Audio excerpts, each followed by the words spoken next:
शरीयत ने मियाँ बीवी का ताल्लुक बहुत करीबी बताया है।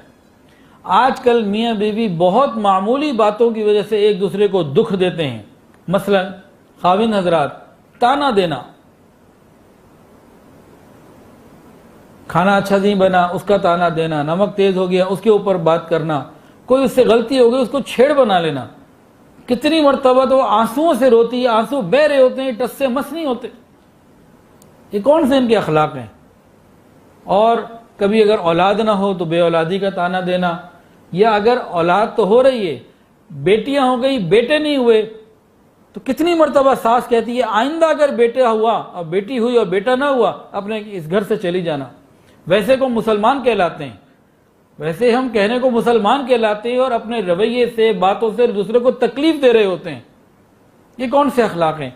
और आज जेनेटिक साइंस ने इसको बिल्कुल 100% साबित कर दिया है कि जब औलाद होती है शादी के बाद, मर्द हो या औरत, इसके जो क्रोमोसोम्स होते हैं इसका सारा ताल्लुक मर्द से है, औरत से कोई ताल्लुक ही नहीं है।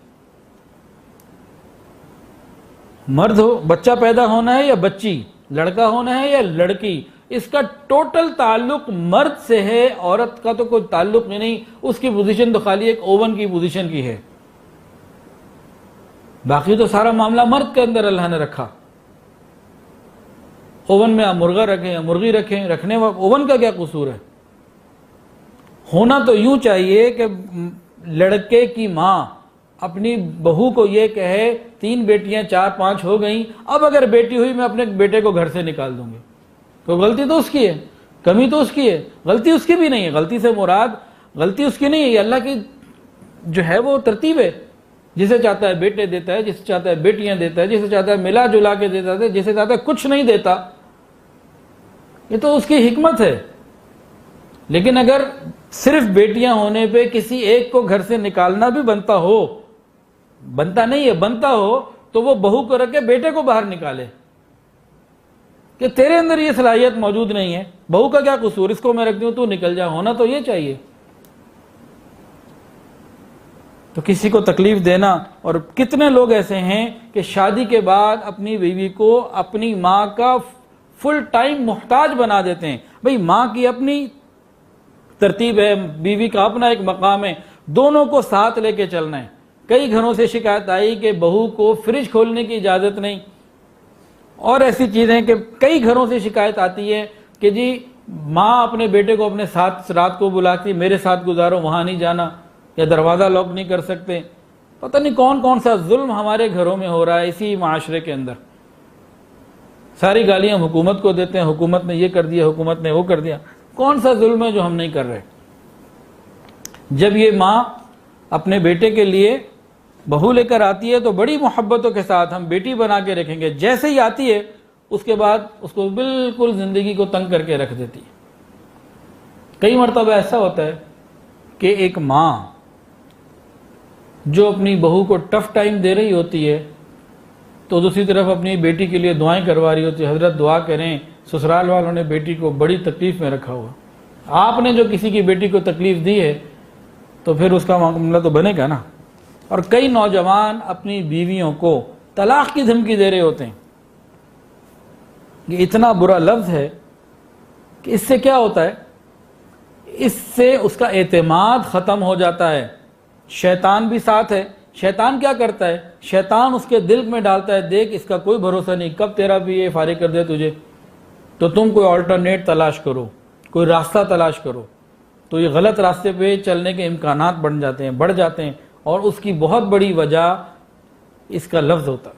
अपनी शख्सियत के वक़ार के साथ खाविंद बीवी को मोहब्बत दे, घर वालों का भी हक़ अदा करे, माँ का भी, बाप का भी और बीवी का भी, तो ये बीवी खिदमत करके बहुत आगे इसका मकाम बन सकता है। अच्छा, जब खाविंद या लड़के के माँ बाप अपनी बहू को या ये अपनी बीवी को टफ टाइम देते हैं तो औलाद जो इन्हीं की होती है उसी का नुकसान होता है। अब वो सेहत नहीं इसको होती, तकलीफ़ में होती है, डिप्रेशन में होती है।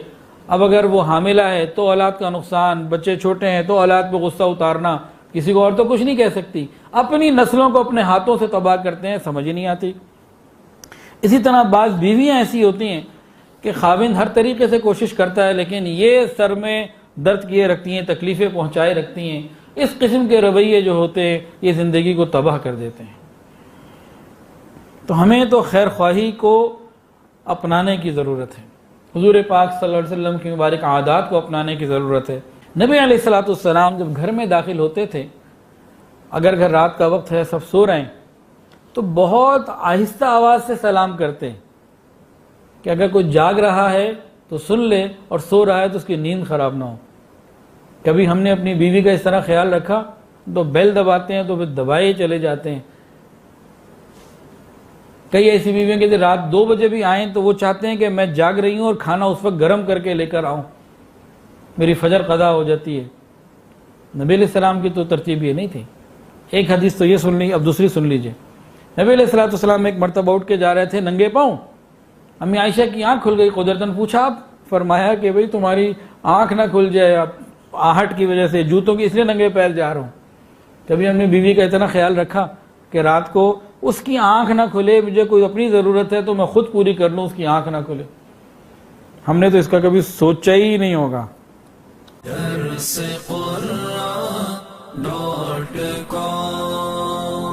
www.darsequran.com